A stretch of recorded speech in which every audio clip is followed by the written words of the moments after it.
So everywhere I've traveled over the last many years, anywhere in the world, from Istanbul to Sao Paulo to Tokyo to Moscow to you name it, I talk to children and I ask children the question, why do you go to school? And the answer all too frequently is because I have to. And I don't think that's a good answer. I think it's an answer that people laugh at. I think it's a poor answer, because if you don't know why you're doing something, well, how would you be motivated? So we need to not reinvent purpose, but we need to point back to purpose.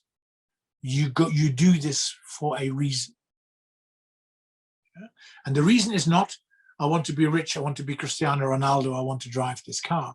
The reason is much better than that.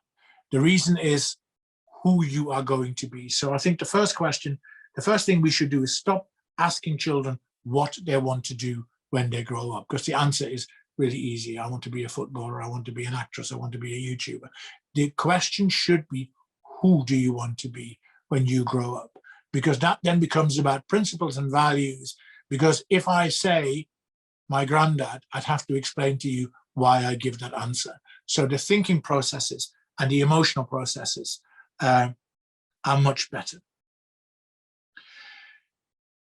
So there is an element of role model. There is an element of every child is everyone's responsibility. There is an element of us as adults looking at ourselves and asking the question, how can we help educate our children better? Because the danger becomes that we will have a society where children are well schooled but ill educated.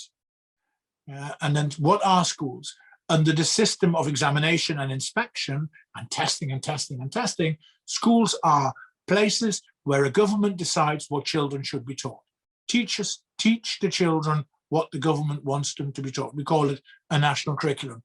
And tests and inspections ascertain how well the school has done what the government wants it to do. And you can have that schooling conversation for hours on end without mentioning the word child once.